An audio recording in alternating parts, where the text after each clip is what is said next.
Quedan pocos lugares en el mundo que sigan siendo realmente remotos. Parece que el hombre ha explorado y habitado todos los rincones del mundo, desde las más grandes alturas hasta las profundidades más oscuras. Pero la taiga rusa, que se extiende por Siberia, sigue siendo una de las pocas regiones salvajes del mundo. Con casi 13 millones de kilómetros cuadrados, la región se extiende desde el Ártico ruso hasta el sur de Mongolia y desde los Urales hasta el Pacífico. La región es tan vasta y remota que pocas personas han explorado partes de ella y sigue siendo en su mayoría pristina e intacta hasta el día de hoy. Sin embargo, también es una gran fuente de riqueza petrolera y mineral para Rusia, y en 1978 un helicóptero que inspeccionaba la región hizo un descubrimiento sorprendente. La misión del helicóptero era encontrar un lugar seguro para aterrizar a un grupo de geólogos. Los hombres debían inspeccionar el paisaje y determinar la mejor ubicación para buscar petróleo y minerales, y en lugar de caminar por los espesos bosques y las altas montañas, dependían del helicóptero para visitar los posibles sitios. En la búsqueda de un nuevo sitio para tejar al equipo, el helicóptero había seguido el curso del río Abakan y había girado para seguir uno de sus afluentes,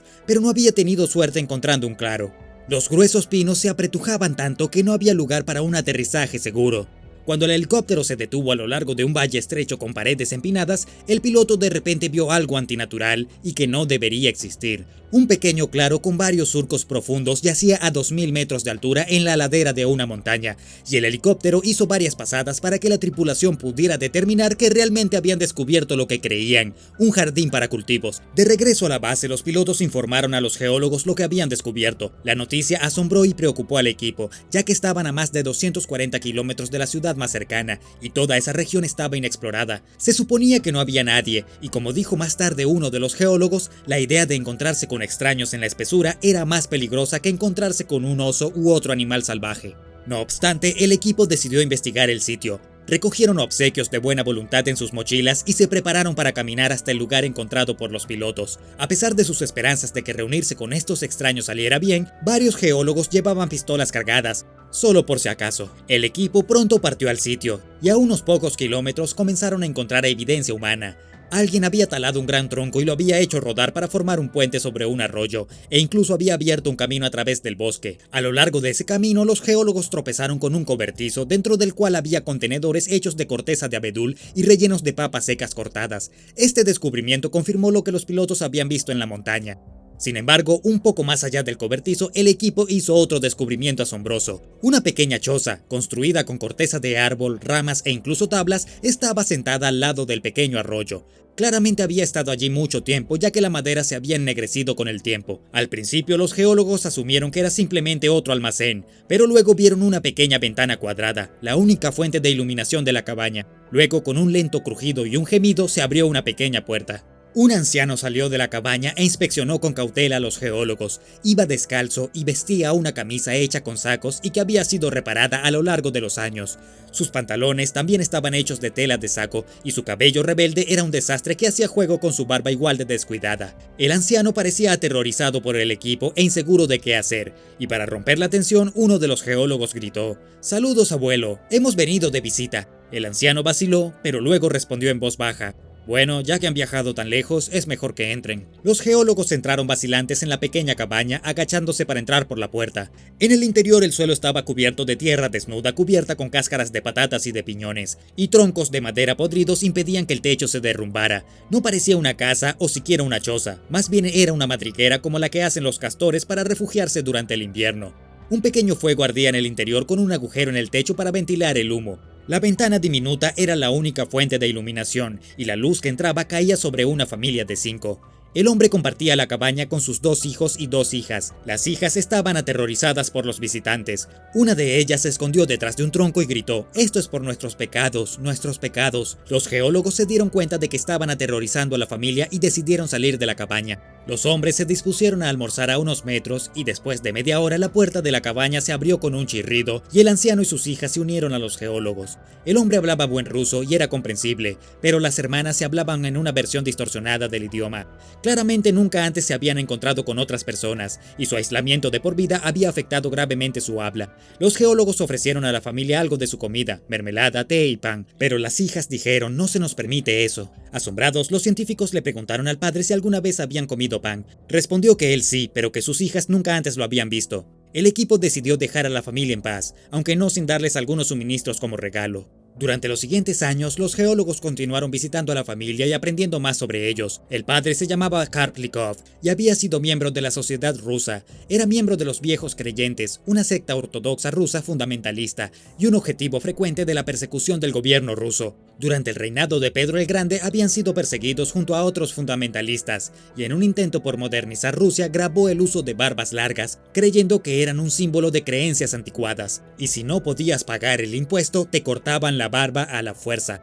Luego, durante la Revolución Rusa que derrocó a los zares, los bolcheviques tomaron el poder. Al ser ateos, tomaron medidas contra las comunidades religiosas, incluso más duras que los zares, y muchas huyeron a Siberia para escapar de la persecución. En las grandes purgas, las tropas bolcheviques incendiaban edificios religiosos y a veces incluso encarcelaban o mataban a los feligreses. En 1936, Likov y su hermano estaban trabajando en las afueras de su aldea cuando una patrulla comunista les disparó. El hermano de Likov murió en el acto, y Likov reunió a su familia y huyó al bosque. Dos de los niños nunca antes habían visto a otro ser humano, y aunque sabían que habían cosas como ciudades e incluso otros países llenos de gente, para ellos no eran más que ideas abstractas.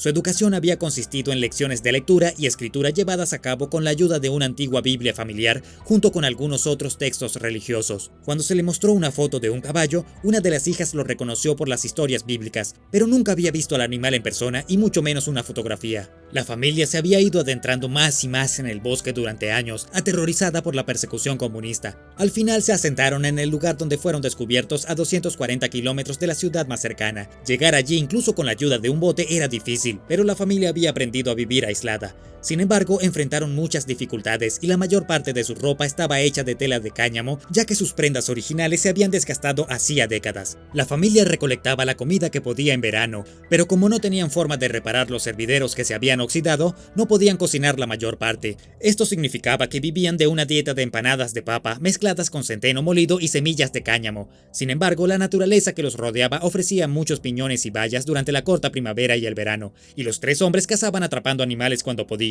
El hijo menor, Dmitri, se había convertido en un cazador pródigo, usando las antiguas técnicas que hicieron que los humanos tuvieran tanto éxito en la antigua sabana de la que venimos. Sin ningún tipo de armas, simplemente perseguía al animal hasta que se agotara, persiguiéndolo por kilómetros en el accidentado terreno montañoso. Se registró que tenía una resistencia increíble, capaz de correr por kilómetros descalzo en medio del invierno y dormir al aire libre durante los días de invierno mientras cazaba a su presa. Desafortunadamente, ocurrió una tragedia en 1961, con la primera nevada de junio. Ya al borde de la inanición, la helada acabó con los pocos cultivos que crecían en su jardín y la familia se vio reducida a comer corteza de árbol e incluso sus zapatos. Ya que no quería que sus hijos pasaran hambre, la madre, Akulina, renunció a la poca comida que tenía y murió de hambre ese verano. Sin embargo, en su jardín tuvo lugar un pequeño milagro que salvaría sus vidas. Un único brote de granos de centeno creció entre los cultivos devastados. La familia construyó una pequeña valla a su alrededor y la protegió día y noche durante semanas, manteniendo alejados ardillas y ratones. De los 18 granos que produjo el brote, rehicieron toda su cosecha. La familia fue conociendo poco a poco el mundo exterior gracias a los geólogos visitantes. No tenían idea de que había ocurrido la Segunda Guerra Mundial, y Likov se negó rotundamente a creer que el hombre había pisado la luna. Pero no le sorprendió la invención de los satélites. Desde la década de 1950, él y su familia habían visto cómo nuevas y extrañas estrellas pasaban rápidamente por el cielo, y Likov había dicho a su familia que las personas han ideado algo y están enviando fuegos que son muy parecidos a estrellas. Sin embargo, lo que más impresionó y deleitó a Likov fue el celofán, y exclamó que era como vidrio pero arrugado en la mano. La hija menor, Agafia, y el hijo menor, Dmitri, se hicieron mucho más amistosos y cercanos a los geólogos que el resto de la familia. Las décadas de aislamiento habían hecho que la forma de hablar de Agafia pareciera un canto, y eso hizo que al principio los científicos creyeran que era tonta. Pero en realidad Agafia era bastante inteligente e ingeniosa, y a menudo era sarcástica y capaz de burlarse de sí misma y de su situación. Dmitri guió con gusto a los geólogos por los bosques que conocía tan bien, y fue el primero de la familia en aceptar una invitación para visitar el campamento río abajo. Allí se maravilló con toda la tecnología, ya que casi no había visto nada igual durante toda su vida. Pronto la familia estaba aceptando a los geólogos por periodos cada vez más largos a la vez, y uno de los hombres, un perforador de petróleo llamado Yerofei Sedov, desarrolló un vínculo estrecho con la familia. Pasaba días ayudando a plantar y cosechar cultivos, o emprender nuevos proyectos de construcción y mantenimiento. Aunque al principio la familia solo había aceptado un regalo de sus visitantes, sal, que según Likov había sido una tortura vivir sin ella, pronto aceptaron ropa, cuchillos, tenedores, cereales y linternas. Eventualmente incluso comenzaron a visitar juntos el campamento de los geólogos y allí descubrieron la televisión, que los cautivó.